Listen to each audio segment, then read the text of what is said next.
Focused on the youth of the society, মানে youth পাওয়ার, যেটা মানে ইউথ চাইলে কি করতে পারে, কি করা উচিত, তার যে একটা মানে ইনকমপ্লিট একটা অটোবায়োগ্রাফি আছে এন্ড ইন্ডিয়ান স্পিরিট, সেটা যদি আমরা পড়ি বা দেখি, মানে he was in search of something যেটা আমাকে এনলাইটেন করবে ইন সেপারেট ওয়ে। এই যে বয়সটা, এই বয়সে নর্মাল কোনো মানুষ এই ধ্যান বা এইসবের মধ্যে আসক্ত হওয়ার কথা নয়, সেই জায়গাতে নেতাজি এইসবের মধ্যে আসক্ত হয়ে পড়েছিল। আলটিমেটলি মোক্ষ লাভ মানে হচ্ছে I don't have any desire for anything, আমার কাউকে কিছু চাওয়ার নেই, আমি এখানে ফিজিক্যালি আছি because it gives everything to everyone.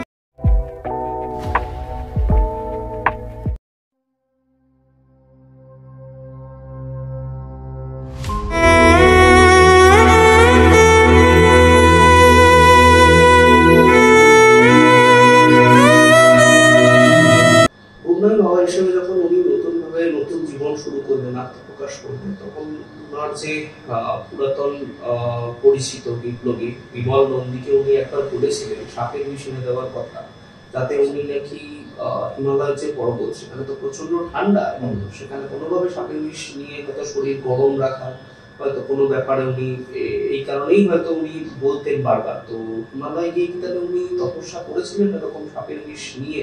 দেখো, হিমালয়ে গিয়ে উনি সেই অর্থে তপস্যা করেছিলেন কিনা সেটা তো ডকুমেন্টেড নেই। এবার ডকুমেন্টেড না থাকলে সেই বিষয়টা নিয়ে আলোচনা মানে করাটা খুব ডিফিকাল্ট হয়, কারণ সেটার কোনো অ্যাকচুয়ালি মানে আমি আজকে ডেটে দাঁড়িয়ে যে কথাগুলো বলবো সেগুলোর তো একটা প্র্যাকটিক্যাল কোথাও জানতে হবে। এটা তো আর মানে নেতাজি নিয়ে আমি তো একটা মানে আষাঢ়ে গল্প করলে তো আমার চলবে না। আজকে ডেটে অনেক আষাঢ়ে গল্প অলরেডি হয়ে গেছে নেতাজিকে নিয়ে, যে প্লেন ক্র্যাশে মারা গেছে, ওনাকে তখন দাও করা হয়েছে, সেখানে করা হয়েছে, বাট সেটাই শুধু মানে রিলিভেন্ট যেটার এগেইনস্টে আমার সাপোর্টিং ডকুমেন্টস আছে আজকের ডেটে। আজকের ডেটে প্লেন ক্র্যাশ থিওরি নাকচ হচ্ছে উইথ সাপোর্টিং ডকুমেন্ট। আজকের ডেটে রাশিয়ান অ্যাঙ্গেল যেখানে স্টেলিন নাকি নেতাজিকে মেরে দিয়েছে ইয়াকুব বলে একটা জায়গা কোনো প্রিজনে রেখে সেল নাম্বার 45 রেখে, সেটাও আজকের ডেটে রিজেক্টেড। তো যেটা মোস্টলি অ্যাকসেপ্টেবল বিকজ ডকুমেন্টস আছে আমার, সেটা হচ্ছে গুমনাই বাবার ফেসটা। এবার সেখানে দাঁড়িয়ে উনি শোনা গেছে তিব্বত হয়ে যখন ফিরেছিলেন, তো সেই জায়গায় দাঁড়িয়ে উনি হয়তো যে মাঝখানের যে পিরিয়ডটা যেটা উনি হয়তো আনড্রেসড ছিল, মানে in between that Russian angle and Gumnami Baba angle, এর মাঝখানে যে মানে আনআইডেন্টিফাইড যে পিরিয়ডটা, সেই পিরিয়ডে উনি হতে পারে পুরোটাই তন্ত্র সাধনায় উনি লাগিয়েছিলেন, মানে উনি সময় দিয়েছিলেন। কারণ উনি তখন বুঝে গেছিলেন যে আমার দেশ অলরেডি স্বাধীন হয়ে গেছে, মানে আমি যেভাবে স্বাধীনতা চেয়েছিলাম সেভাবে না হলেও দেশ স্বাধীন হয়ে গেছে, এবং আমার এই মুহূর্তে দাঁড়িয়ে কিছু করার নেই। আমি যদি এখন আমি নেতাজি বলে যাই দেশে ফিরি, তাহলে সেখানে একটা প্রচন্ড বড় একটা আলোড়ন তৈরি হতে পারে। তো সেই জায়গায় দাঁড়িয়ে উনি মনে করেছিলেন যে এখন আমার দেশকে যা দেওয়ার আমি দিয়ে দিয়েছি, এখন আমার বাকি সময়টুকু নিজেকে দেওয়া উচিত। তো সেই জায়গায় দাঁড়িয়ে হয়তো হতে পারে উনি বিভিন্ন প্রকারে মানে বা হিমালয় না হোক বা আরেকটু কোনো কম অল্টিটিউডে হোক, কোথাও একটা গিয়ে উনি মোক্ষ লাভের চেষ্টা করেছিলেন বা গেছিলেন হয়তো, যেটা আমাদের আজকের বলা মুশকিল। বাট যে পদ্ধতিটা বলছো সেটাও আমার নিজের মানে নিজের লেভেলে আমার খুব একটা আইডিয়া নেই যে এই কি বলে বিষ নিয়ে আসাটা এবং সেটাকে কি ইনহেল করা হতো বা সেটাকে কি পান করা হতো, মানে কোনোভাবে ইমপ্লিমেন্ট করা হতো নিজের শরীরে যাতে উনি কোনোভাবে মোক্ষ লাভ করতেন বা করতে পারে। তো আমার প্র্যাকটিক্যাল বিষয় জানা নেই, বাট হ্যাঁ এটা করাটা একটা মানুষের পক্ষে অস্বাভাবিক নয়। কেন আমি তোমাকে বলছি, কারণ যে মানুষটা তার ওয়ার্ল্ডলি ডিজায়ার্স থেকে অনেক উপরে উঠে গেছে, মানে আজকের ডেটে আমরা জানি যে আমাদের সাধারণ স্তরে ইউপিএসসি পরীক্ষা ক্লিয়ার করতে গেলে কতটা আমাকে টাফ মানে লেবার দিতে হবে।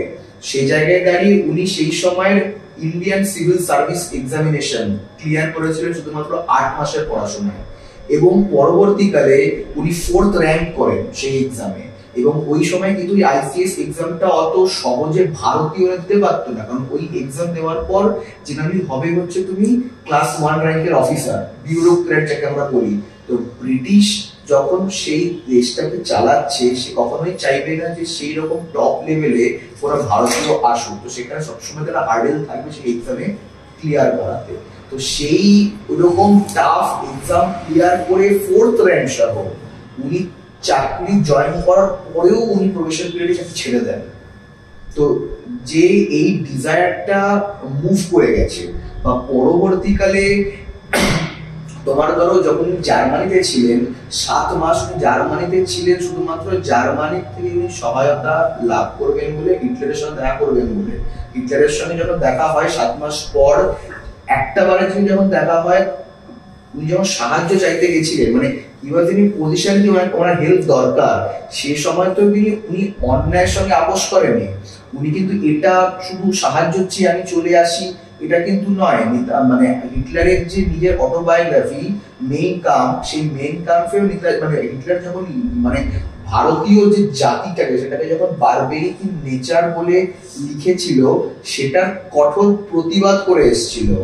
উনি নেতাজি এটা খুব ভালো করে জানতো, আমি আজকে আমার দেশের থেকে অনেক দূরের একটা দেশে রয়েছি এবং সেই দেশে আমার সঙ্গে হয়তো ওই 3-4 জন লোক, এসএআইআর হবে, হাবিবুর রহমান হবে, 3-4 জন লোক, মানে এসএআইআর ছিল জার্মান দোভাষী, ইন্টারপ্রেট করে দিতেন। তো ওনারাই ছিলেন। তো ওনাদের সামনে মানে ওই 7-8 জন লোক নিয়ে আমি জার্মানিতে বসে রয়েছি এবং আমি সেই সময়কার তৎকালীন ডিকটেটরের সামনে দাঁড়িয়ে আমি প্রতিবাদ জানাচ্ছি ডিকটেটরেরই, যেখানে ওনার দেশের লোকেরা ওনাকে সাহস করে মানে ওনার মাথা তুলে দাঁড়াতে পারেনি। সেই জায়গায় দাঁড়িয়ে আমি হিটলারকে যখন কঠোরভাবে প্রতিবাদ জানিয়েছি ওনার লেখাটাতে এবং ওনাকে বাধ্য করতে পেরেছে উনি ওনার ওই কথাটাকে পরের এডিশনে আরেকবার রিপাবলিশ করে ছাপানোতে, যেখানে উনি কথাটাকে বাদ দিয়েছেন। তো সেই রকম মানুষের ক্ষেত্রে এইরকম কিছু অস্বাভাবিক জিনিস বা মানে ডেঞ্জারাস জিনিস করাটা খুব একটা ডিফিকাল্ট বলে আমার মনে হয় না, হয়তো উনি করতেন। কুণ্ডলী বাবার ঘরে মা কালীর ছবি পাওয়া গেছিল পরবর্তীকালে। মা কালীর নাকি উনি প্রতিদিন উপাসনা করতেন, শক্তির উপাসনা প্রতিদিন করতেন। হ্যাঁ, উনি মানে আমি এখানে আবার স্বামী বিবেকানন্দ প্রশ্ন টেনে আনতে চাইবো, কারণ স্বামী বিবেকানন্দ কিন্তু সবকিছুর পরেও দিনের একটা সময়টাতে, বেসিক্যালি বলতে গেলে মানে ভেরি স্পেসিফিক সন্ধ্যেবেলাটাতে উনি বন্ধ ঘরে শক্তির একটা আরাধনা করতেন, মা কালীর আরাধনা একটা করতেন স্বামী বিবেকানন্দ। তো সেটাও যখন নেতাজি এফেক্টটা যখন নেতাজির উপরে পড়েছে, তো বেসিক্যালি আমরা এই জিনিসটাও দেখতে পাই যে নেতাজিও সেই বিষয়টা অনেক আগে থেকে যোগ ব্যায়ামে যেরকম খুব ফোকাস ছিলেন, শরীর চর্চা নিয়ে উনি খুব মানে হেলথ কনসিয়াস খুব ছিলেন, তেমনি উনি কিন্তু এই যে মা কালীর যেটা আরাধনা, সেটা তন্ত্র সাধনা হোক বা সেটা শক্তির আরাধনা হোক, উনি এটা খুব নিয়মিতভাবে পালন করতেন। উনি মানে ভগবান বা শক্তিটাকে খুব ভালো মানে খুব মানতেন। যখন উনি জার্মান থেকে মানে হিটলারের সহায়তায় তখন নতুন জার্মানিতে আসে হচ্ছে এই জার্মান ইউ-বোটস, এক ধরনের সাবমেরিন। তো সেই সাবমেরিনে করে যখন উনি জার্মানি থেকে সিঙ্গাপুরে আসেন থ্রু ম্যাডাগাস্কার সি, টোটাল 88 দিনের একটা কন্টিনিউয়াস সাবমেরিন জার্নি, 88 কি 180 ডেজ, আমার এক্সাক্ট ফিগারটা মনে করছে না। সেই সময় থাকাকালীন উনি জার্মান ইউবোটের মধ্যেও উনি মা দুর্গার পুজো করেন। মা দুর্গাকেও কিন্তু আমরা শক্তির আরেক রূপ বলেই ধরে নিই। তো সেই জায়গায় দাঁড়িয়ে উনি জার্মান ইউবোটে থাকাকালীন উনি কিন্তু মা মানে দুর্গা পুজো করেন। তো সেই জায়গায় দাঁড়িয়ে আমি বুঝতে পারছি যে একটা মানুষ একাধারে যেরকম পড়াশোনা বিদ্যা বলে ধরতে পারি, তেমনি আরেকদিকে ওনার যে আধ্যাত্মিক যে জগতেও যে ওনার যে একটা বিচরণ, সেটাও কিন্তু একটা মারাত্মক লেভেলে ছিল। তো সেই যে মা কালীর প্রতি আরাধনা বা শক্তির যে আরাধনা, সেটা উনি কন্টিনিউয়াস স্টিল মানে আমি যদি 1985 ওনার মৃত্যু আমি কথাটা কোট করবো না, টিল 1985 উনি ওটা চালিয়ে যেতেন। হ্যাঁ, সবসময় যে উনি শেষ জীবনের শেষের পোর্শনটাতে যে উনি একই স্তরে বা একইভাবে কন্টিনিউ করতে পেরেছিলেন এটা হয়তো নয়, কারণ উনি সাংঘাতিক মানে ওনার তো জীবনে অনেক বড় ঘটনা ঘটেছে না, মানে সেটা উনি বিভিন্নবার ইন্ডিয়ান থাকাকালীন মানে অনেকবার ব্রিটিশ ওনাকে জেলে নিয়ে যায়, ওনাকে অত্যাচার করে ওনার উপরে। পরবর্তীকালে যখন উনি রাশিয়াতে যান সেখানেও সুদ দিয়ে কিছুটা ওনার উপরে টর্চার করা হয়। তো সেসবের কারণে ওনার মধ্যে বিভিন্ন কমপ্লিকেশনস অ্যারাইজ হয়ে গেছে জীবনের শেষের দিকটাতে। তো সেই জায়গায় উনি হয়তো শারীরিকভাবে সক্ষম না থাকলেও আধ্যাত্মিক বিষয়টাকে নিয়ে গবেষণা বা গবেষণা বলবো না, সেটাকে যে প্র্যাকটিস করার, উনি মানসিকভাবে কিন্তু সেই জায়গায় কানেক্টেড ছিলেন। আচ্ছা, শোনা যায় যে ভগবানজি মানে যখন ওই গুমনামি বাবা হয়ে উনি ছিলেন, সেই সময় নাকি অনেক মানুষ ওনার কাছে ভাগ্য গণনা করতে আসতেন, বা অনেকে হয়তো ভগবানজি বা বাবাজি যেই নামেই ডাকুক তাকে দেখতে আসতেন ওনাকে। তো উনি কি তাহলে ভাগ্য বলে দিতে পারতেন মানুষের? এই ব্যাপারে যদি তুমি কিছু বলো। ভাগ্য বলে দেওয়া সেটা একটা অন্য অ্যাসপেক্ট, সেটাকে আমরা যেটাকে মানে অ্যাস্ট্রোলজি বলি। তো অ্যাস্ট্রোলজিতে কিন্তু উনি খুব বেশি ধ্যান দিতেন না। উনি মনে করতেন যে man sets his own destiny. আমি হাত থেকে বলতে পারবো না বা সেটা বলা সম্ভব নয় যে আমি 5 বছর পর কোন জায়গায় দাঁড়াবো, বা কেউ যদি বলে দিল আমাকে 5 বছর পরে তুমি কোটিপতি হবে, আমি এটা শোনার পর যদি কাল থেকে কাজ বন্ধ করে দিই, আমি তো কোটিপতি হতে পারবো না। সেই জায়গাতে আমি তখনই মানে ড্রপ হয়ে যাবে। পয়েন্ট ইজ উনি ওনার কাছে লোকজন আসতো ফার্স্ট অফ অল যখন 1980s তার পরটাতে, যখন ধীরে ধীরে ধীরে ধীরে একটা খবর মানে রিউমার বলতে পারো শুরুর দিকে যে নেতাজি মারা যাননি এবং বেঁচে আছেন, এবং বেঁচে যে আছেন ওনাকে উত্তরপ্রদেশের বিভিন্ন এলাকাতে ওনাকে দেখা গেছে। এবার নেতাজি মানুষের মানে ভারতীয়দের চোখের সামনে থেকে 1920 সালে 21 সালে উনি সরে গেছেন। তারপরে মানুষের স্বচক্ষে কখনো আসেননি, বাট নেতাজিকে দেখতে চাওয়া বা নেতাজি বেঁচে আছে এটা মনে মনে যে চাওয়া, সেটা কিন্তু মানুষ আজও চায়। আজও মানুষ জানে যে বায়োলজিক্যালি একটা মানুষের এত বছর বেঁচে থাকাটা অসম্ভব। তাও কিন্তু at the end of the day কোথাও একটা মনের কোণে প্রত্যেকটা মানুষের থাকে যে নেতাজি বেঁচে থাকতো, একবার দেখতাম মানুষটাকে। এই যে ব্যাপারটা, তো সেটা 1980-85-তে যখন খবর পাওয়া যায় যে নেতাজিকে বিভিন্ন জায়গায় দেখতে পাওয়া যাচ্ছে, তো তখন প্রত্যেকটা মানুষের কিউরিসিটি হয় যে নেতাজিকে দেখতে পাওয়া যাচ্ছে, দেখে আসতে খোঁজ পাওয়া হয়েছে নেতাজি, এরকম ব্যাপার। তার আগে বিভিন্ন জায়গায় ভারতের বিভিন্ন জায়গায় 2-4টে সাধু বা বাবা এসে নিজেদেরকে মানে নিজের থেকে বলেছে যে আমি নেতাজি, আমি নেতাজি, আমি নেতাজি। তো সেটা পরবর্তীকালে 2-3 দিনের মধ্যে ধরা পড়ে গেছে তারা পুরোটাই ফেক বা ফ্রড। বাট এটা একটা এমন মানুষ ছিলেন যিনি কোনোদিনও নিজে তো এসে বলেননি, উপরন্তু উনি সবার থেকে আলাদা থাকতে পছন্দ করতেন। উনি যেখানে থাকতেন 1-1.5 মাস 2 মাস পর যখন ওখানকার লোকালিটির লোকেরা যখন বুঝতে পেরে যাচ্ছে যে কিছু একটা ফিশি চলছে এখানে, বা উনি হয়তো নেতাজি আমাদের, তখন যখন লোকেদের আনাগোনা বেড়ে যাচ্ছে, ওনার কোথাও একটা গিয়ে সিকিউরিটি কম্প্রোমাইজ হচ্ছে বা উনি যেরকম ভাবে থাকতে চাইছিলেন সেটা কম্প্রোমাইজ হচ্ছে, উনি তখন সেই জায়গাটাতে ছেড়ে কোন জায়গায় গিয়ে স্টে করতেন। এবার বিভিন্ন লোক ওনার সঙ্গে দেখা করতে আসতো বা ওনার সঙ্গে চিঠি চালাচালি হতো, তার অনেকগুলো কারণ আছে। একটা তো আমি যেটা বললাম যে নেতাজিকে দেখতে চাওয়ার, মানে প্রত্যেকটা মানুষেরই পৃথিবীর নেতাজিকে দেখতে চাওয়ার একটা সুপ্ত হলো আকাঙ্ক্ষা আছে মনে। সেটা থেকে যারা যেত তারা হয়তো দেখা পেত না, কারণ ওই যে বললাম নেতাজি যে ওয়ার ক্রিমিনাল ডিক্লেয়ার্ড ছিল, সেই প্যাক্ট অনুযায়ী যে দেশে নেতাজিকে দেখা যাবে নেতাজিকে ইমিডিয়েট বেসিসে ব্রিটিশকে হ্যান্ড ওভার করতে হবে এবং নেতাজি সেখানে ফাঁসি হবে। তো সেই জায়গায় দাঁড়িয়ে নেতাজিকে কখনোই দেখা যাবে, সিকিউরিটি ব্রিচ হতো এরকম কোন লোকের সঙ্গে নেতাজি দেখা হতো না। নেতাজি যাকে মনে করতেন বা গুমনামি বাবা যাকে মনে করতেন যে হ্যাঁ এনাকে দেখা দিলে কোনো অসুবিধা নেই, শুধুমাত্র তাদের সঙ্গে দেখাটা ওনার সাক্ষাৎকারটা ওনার হতো। যেমন পবিত্র মোহন রায় মানে ইন্ডিয়ান ন্যাশনাল আর্মির একজন বড় ইন্টেলিজেন্স অফিসার উনি ছিলেন। তো উনি যখন খোঁজ পান যে 1985 মানে 1980s-এ ইউপির বিভিন্ন জায়গায় এরকম একটা মানুষকে দেখা যাচ্ছে, তো উনি ওনার সঙ্গে দেখা করার চেষ্টা করেছিলেন, চিঠির মাধ্যমে লিখে পাঠিয়েছিলেন। যখন বুঝতে পারলেন মানে গুমনামি বাবা যে হ্যাঁ ইনি হচ্ছেন পবিত্র মোহন রায়, কনফার্ম হওয়ার পর একমাত্র ওনাকে জায়গাটা দেখার সুযোগ করে দিয়েছেন। যে বাড়িতে শেষ কয়েকটা বছর গুমনামি বাবা কাটিয়েছিল শক্তি সিং এর বাড়ি, তো শক্তি সিং এর যে পিতা এবং শক্তি সিং এনারা দেখার সুযোগ পেয়েছিল। এবং রীতা ব্যানার্জি মানে যিনি ডাক্তার এবং ওনার যে মানে ডক্টর আর.পি. ব্যানার্জি ডক্টর ব্যানার্জি কোনো একটা কেউ ছিল যিনি শেষ পর্যন্ত চিকিৎসা করতেন, উনি বা রীতা ব্যানার্জি, এরা কয়েকটা খুব স্পেসিফিক, লীলা রায়, পবিত্র মোহন রায়, এরাই একবার দেখার সুযোগটা পেয়েছিল। তারা কিন্তু ভাগ্য গণনার পারপাসে যেত। এবার আমরা বাবা বলতে বা আমি যদি যখন শুনতে পাই আমার কোনো লোকালিটিতে এরকম কোনো সাধু সন্ত এসছে যেনার অলৌকিক ক্ষমতা আছে, অনেকেই যারা খুব এই অ্যাস্ট্রোলজিটাতে খুব বিশ্বাসী তারা চলে যাবে হাত দেখাতে।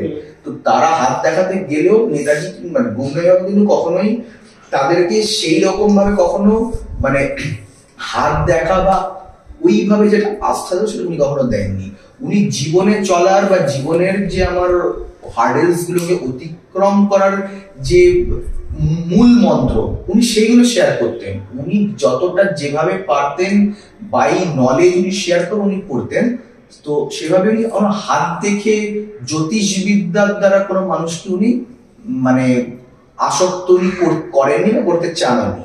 এবার আমরা ওনার ওই জায়গাটা ত্যাগ করার পর 1985 এর পর যখন সেপারেটলি ওই জায়গাটাকে মানে উনি যেখানে থাকতেন সেটাকে যখন সার্চ করার একটা ওয়ারেন্ট বেরোয় বা যখন পুরোপুরি ভাবে প্রপার গভর্নমেন্টের অথরিটি নিয়ে যখন ট্রাঙ্ক খোলা হয় বা ওনার যে আসবাবপত্র সব চেক করা হয়, তো তখন সেখানে বিভিন্ন চিঠি পাওয়া যায়।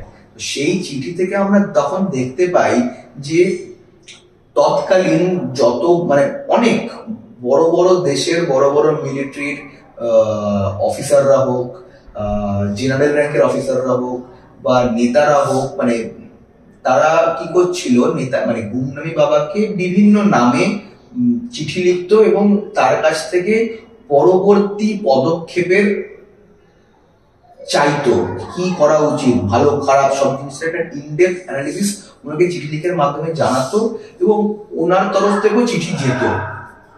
তো ঘটনাটা হচ্ছে একটা মানুষ মানে আজকে একটা মানুষের এতটাই জ্ঞান, সেটা মানে বই ভিত্তিক জ্ঞান হোক বা ওয়ার্ল্ডলি জ্ঞান হোক, সে মানুষটা মানে যেটাকে আমরা বলতে পারি মানে দেশ দূরদর্শিতা, মানে আমি কতটা দূরের দর্শন করতে পারি, সেটা কিন্তু অ্যাস্ট্রোলজি নয়, সেটা আমার জ্ঞান। আজকে ডেটে দাঁড়িয়ে আমি বুঝতে পারছি 5 বছর পর আমার দেশ কতটা ডেভেলপ হতে পারে, ওয়ার্ল্ড কতটা ডেভেলপ হতে পারে, সেই জিনিসটা উনি হয়তো বলতেন, সেটা হয়তো কোথাও কি ম্যাচ করছিল। আমি আরেকটা ঘটনা বলি, উনি যখন তিব্বত হয়েছে ফেরা, তিব্বত বেসিক্যালি চায়নার মধ্যে পড়ছে, তো উনি যখন চায়নাতেও ছিলেন তখন মাও সেতুং এর সঙ্গে ওনার একটা ইনভলভমেন্ট ছিল। তো চায়না যে আন্ডারগ্রাউন্ড বাংকারসের যে একটা যে ব্যবস্থা করছিল সেটা উনি ওই গুমনামি বাবা থাকাকালীন, ইউপি থাকাকালীন খুব ক্লোজ লোকেদের সঙ্গে আলোচনা করেছিল। তো সেটা উনি জানতে পারলেন কি করে, কারণ উনি চায়নাতে যে সময়টায় ছিলেন মাও সেতুং এর খুব কাছের মানুষ উনি ছিলেন এবং ওনার সঙ্গে কিন্তু ওই জায়গাগুলো তিনি ভিজিট করেছিলেন। উনি যখন রাশিয়াতে ছিলেন, রাশিয়াতে মানে রোড অফ ডেথ বলে একটা রাস্তা তৈরি হচ্ছিল, যেখানে কি হচ্ছিল, যে মানুষরা রাস্তাটা তৈরি করছিল ওনাদের উপরে এতটাই অত্যাচার করা হতো যে না খেয়ে না দিয়ে তারা রাস্তা তৈরি করতো, তাদেরকে একটু খাবার দেওয়া হতো না। তো সেই খাবারের অভাবে, শোয়ার অভাবে সেই শ্রমিকরা যখন মারা যেত তাদেরকে রাস্তাতেই পুঁতে দেওয়া হতো। এই জিনিসগুলো কিন্তু পৃথিবীর কাছে কিন্তু অনেক পরে ডিসক্লোজ হয়েছে। চায়না যে এতটা ডেভেলপ করে গেছে অন্য সমস্ত দেশের থেকে কি করে পেরেছে, কারণ চায়না একটা সময় পর্যন্ত পৃথিবীর কাছে ধরাই দিত না আমার দেশে কি হচ্ছে, এত ডিক্লেয়ার করে কোনো কিছু করতো না। মানে চায়না দেশটার চারিদিকে একটা পর্দা লাগানো ছিল, বাইরে কেউ জানতেই পারতো যে চায়না ভিতরে বসে কি করছে। কিন্তু গুমনামি বাবা যখন তিব্বত হয়ে চায়নার ওখান থেকে যখন ফিরে, তখন তিনি তার ক্লোজ লোকেদের সঙ্গে আলোচনা করে এই বিষয়গুলোকে নিয়ে, যে চায়নার মুভমেন্টটা এরকম, যে চায়না কিন্তু হচ্ছে একমাত্র দেশ যে হঠাৎ করে প্রচন্ড আপলিফট করে যাবে, ইন টার্মস অফ সেটা ইকোনমি হোক, ইন টার্মস অফ সেটা বিজনেস হোক, যে কোনো টার্মসই হোক, কারণ ওদের কাজের পদ্ধতি হচ্ছে এইরকম। ওরা কিন্তু এখনো মানে হিউম্যান লেবারে খুব বিশ্বাসী, মানে চাপ দিয়ে একটা মানুষকে দিয়ে করিয়ে নেবো যেটা। তো এই বিষয়গুলোর জন্য বা চায়না এই আন্ডারগ্রাউন্ড বাংকারস এর ব্যবস্থা করছে, বা এইগুলো কিন্তু চায়না এইগুলো। তো সেইগুলো দেখে নেতাজি যখন এই কথাগুলো বলেছে বা গুমনাই বাবা যখন এই কথাগুলো বলেছিল, তখন যারা খুব কাছের মানুষ তারা বুঝতে পেরেছিল উনি ওই জায়গাতে ছিলেন, এবং যারা পর শুনেছেন তখন ঘটনাগুলো, পরবর্তীকালে যখন উনি সত্যিকারে যখন চায়না এগুলো ডিক্লেয়ার করেছে আমরা এরকম করেছি আমরা এরকম করেছি, বা দেখছে চায়নার ইকোনমি এতটা ডেভেলপ করে গেছে, তখন তারা ভাবছে যে বাবা উনি তো 5 বছর আগে কথা বলেছেন, তার মানে উনি নিশ্চয়ই ওনার কাছে একটা আধ্যাত্মিক ক্ষমতা আছে বা ওনার কাছে একটা অ্যাস্ট্রোলজিক্যাল একটা পাওয়ার আছে। অ্যাকচুয়ালি কিন্তু সেটা নয়। অ্যাকচুয়ালি ওনার এক্সপোজার এতটাই ডিপে ছিল বা ওনার ফিউচার প্রেডিক্ট করাটা, উনি বুঝতে পারতেন যে দেশটা কোথায় যেতে চলেছে বা কি হতে চলেছে, তো সেইগুলো উনি বলতেন এবং পরবর্তীতে সেইগুলো যখন ম্যাচ করতো সেই কারণে লোক ভাবতো যে ওনার একটা অ্যাস্ট্রোলজিক্যাল পাওয়ার আছে, হাত দেখে উনি বলতে পারেন। কিন্তু অ্যাকচুয়ালি উনি হাত দেখে বলতেন না, উনি প্র্যাকটিক্যাল নলেজ থেকে যা বলার বলতেন।